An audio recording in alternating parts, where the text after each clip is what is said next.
Greeting everyone.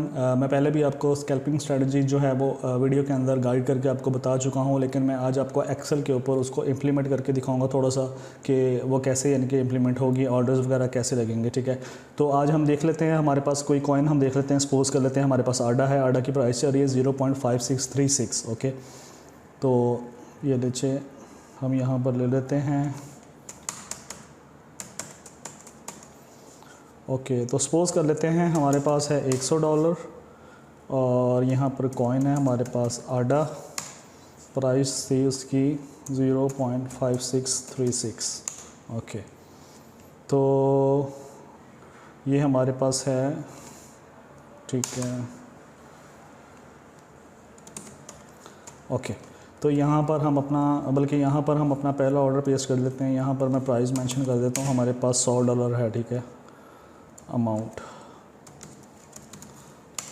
Okay, तो यहाँ पर मैं कहता हूँ कि हमने $10 का ऑर्डर लेना है। ये हमारा पहला ऑर्डर हो गया $10 का, ये प्राइस थी। ओके, तो ये देखें, मैं इस अमाउंट को डिवाइड कर देता हूँ इस प्राइस के साथ। तो ये देखिए हमारे पास क्वांटिटी आ चुकी हुई है। ठीक है, तो इसको हम डील कर देते हैं। तो ये हमने पहला ऑर्डर अपना पेस्ट कर दिया स्कैल्पिंग के ऊपर, हमें $10 का ऑर्डर ले लिया है। ठीक है, सपोज़ कर लेते हैं कि अगर हमें इसको सील करना हो, ठीक है, 0.5636 पर हमने ले लिया। अगर हमें 0.60 पर इसको सील करना है तो ज़ाहिर है थोड़ा सा प्रॉफिट हो जाएगा, लेकिन हम सपोज़ करते हैं कि मार्केट नीचे चलेगी है। सपोज़ कर लेते हैं कि मार्केट 0.5636 से मार्केट आ गई है 0.5036 पर, 0.5036 पर यहाँ पर मार्केट आ चुकी हुई है। ठीक है, तो यहाँ पर जो है आपने दूसरा ऑर्डर लगा देना है। दूसरा ऑर्डर पहले वाले ऑर्डर का डबल लगेगा, यानी कि पहला ऑर्डर आपने $10 का लगाया था, 10 × 2 = 20। ओके, जितने भी पुराने ऑर्डर लगे हैं उनके साइज़ को मल्टीप्लाई कर देना है 2 पर, यानी कि अगर एक ऑर्डर लगा हुआ है तो उसका साइज़, अगर 2 ऑर्डर लगे हैं तो दोनों के साइज़ को जमा कर लेना है, उसको मल्टीप्लाई 2 करके जो रिज़ल्ट निकलेगा वो आपने अगले ऑर्डर का साइज़ रखना है। ठीक है, तो हमने $10 पहले ऑर्डर का साइज़ रख लिया। अब हम अगले ऑर्डर का लगा लेते हैं, $20 का लगेगा वो। ठीक है, तो यहाँ पर हम देख लेते हैं अमाउंट ये थी ऑर्डर। ओके, तो यहाँ पर आडा प्राइस हमारे पास ये आ गई। तो फिर से हम देख लेते हैं, इसको डिवाइड कर देते हैं इस प्राइस के साथ। ठीक है, तो यहाँ पर ये हमारे पास क्वांटिटी आ चुकी हुई है। अब हमारे पास अमाउंट कितनी रह चुकी हुई है पीछे, यहाँ पर हमारे पास पड़े थे $90 और यहाँ पर हमारे पास रह गया $70। ठीक है, अब हमारे पास $70 पड़े हुए हैं। अब सपोज़ कर लेते हैं कि प्राइस मज़ीद नीचे चलेगी है। ओके, ये हमारे पास अब प्राइस आ चुकी हुई है। ठीक है, अब यहाँ पर हमने ऑर्डर लगाना है तीसरा। ठीक है, देखिए अगर तो आपने पहला ही ऑर्डर लगा दिया होता $100 का, तो अब आपके पास मार्केट नीचे चला गया, अब आपके पास पैसे नहीं होने थे, अब आपको वेट करना पड़ा था मार्केट के ऊपर आने का। या तो उस प्राइस पर आ जाए जिस प्राइस पर आपने परचेज़ किया था, या उस प्राइस से ऊपर चले जाए, फिर आपको प्रॉफिट मिलना था। अगर उसी प्राइस पर आ गए तो फिर आपका सिर्फ और सिर्फ लॉस ही पूरा होना था। ठीक है, या अगर उस प्राइस से ऊपर चली जाती तो फिर आपका प्रॉफिट हो जाना था, लेकिन आपको वेट करना पड़ा था। आप कुछ भी नहीं कर सकते थे, आप मार्केट के रहमो करम पर थे। अगर आप सेल कर देते आपका लॉस हो जाना था। ठीक है, लेकिन अगर आप स्कैल्पिंग स्ट्रेटजी इंप्लीमेंट करें तो क्या होगा, मैं आपको दिखाता हूँ। ठीक है, सपोज़ कर लिया कि मार्केट और नीचे चलेगी। ठीक है, अब यहाँ पर हमारे 2 ऑर्डर पहले से लगे हुए हैं, 10 का और 20 का। 10 और 20 30, 30 × 2 = 60। हम अगला ऑर्डर लगाएंगे 60 का। पुराने जितने भी ऑर्डर्स लगे हैं उनके साइज़ को जमा कर लेना है, मल्टीप्लाई 2 करके अगले ऑर्डर का साइज़ निकल आएगा। ठीक है, तो ये हमारा तीसरा ऑर्डर निकल आया है। ठीक है, आडा के ऊपर, और हमारे पास अब सपोज़ कर लिया कि प्राइस ये चल रही है। तो अब हम देखते हैं कि क्वांटिटी कितनी निकल रही है। ठीक है, तो ये हमारे पास क्वांटिटी निकल आई।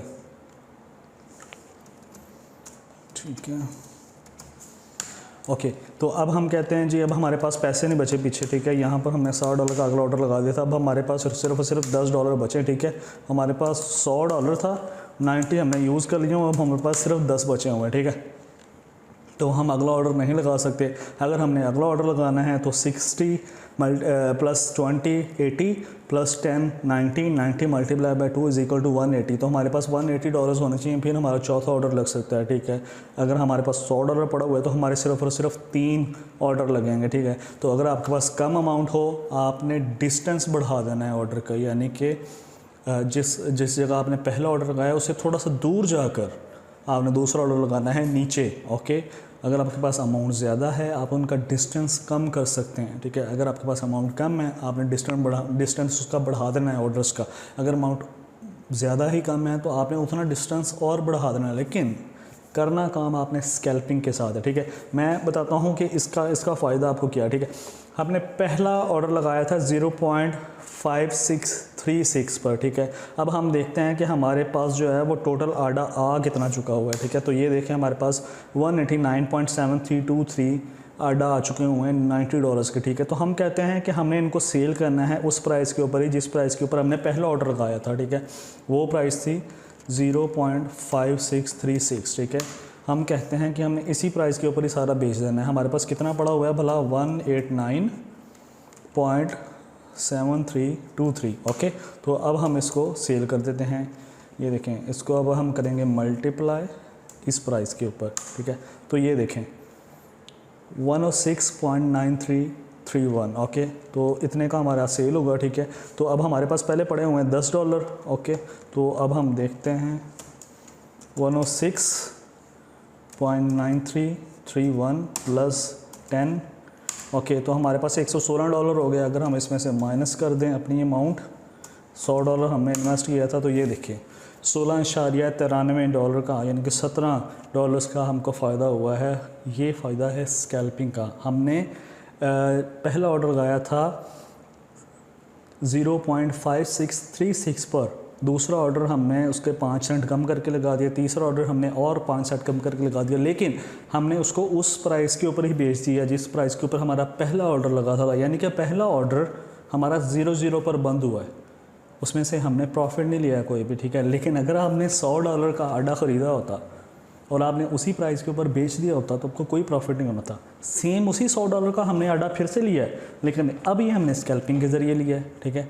तो उसी में से हमें प्रॉफिट आ गया। हमने वहाँ पर ही बेचा, यहाँ से जहाँ से हमने लेना शुरू किया था, हमने एक भी पॉइंट ऊपर नहीं बेचा, ठीक है। हमने बिल्कुल वहीं पर बेचा है, सेम उसी प्राइस के ऊपर बेचा है। यहाँ पर हमने लेना शुरू किया था और हमें $17 का प्रॉफिट हो चुका है $100 के साथ। तो ये बहुत ही मैजिकल स्ट्रैटेजी है, आप इसको फॉलो करें और टॉप 20 के कॉइन्स के ऊपर आप रहें। बहुत ज़बरदस्त हैं, प्रॉफिट कम दे सकते हैं लेकिन लॉस के चांसेस जो है वो ना होने के बराबर हो जाते हैं, ठीक है। लूना ने जो किया वो तो खैर एक अलग बात थी, लेकिन टॉप 20 के कॉइन के अंदर रहेंगे आप सेफ़ रहेंगे। एटलीस्ट आप कॉइन्स के अंदर रहें, टोकन्स के अंदर ना जाएं। और अगर आपने इन्वेस्टमेंट करनी है आप स्कैल्पिंग करके इन्वेस्टमेंट करें। हमेशा आपके पास बैकअप जो है वो होना चाहिए। बायर इज़ द किंग, ख़रीदने वाला बादशाह होता है। हमेशा आपका हाथ खाली नहीं होना चाहिए, चाहे आपके पास $100 ही है, चाहे आपके पास $50 ही है। आपने थोड़ा थोड़ा परचेज़ करना है, लेकिन आपके पास हमेशा परचेज़ करने के लिए अमाउंट होनी चाहिए और आपने स्कैल्पिंग के साथ काम करना है, ठीक है। एक दो और अच्छी स्ट्रेटजीज़ हैं, मैं वो भी उसकी वीडियो बना के आप अपनी प्लेलिस्ट के अंदर डाल दूंगा, आप लाजमी देखिएगा। लेकिन ये स्कैल्पिंग जो है ये बेस्ट स्ट्रेटजी है, आप इसके ऊपर इंप्लीमेंट कीजिएगा, इसके साथ काम कीजिएगा और प्रॉफिट कमाए। Thank you.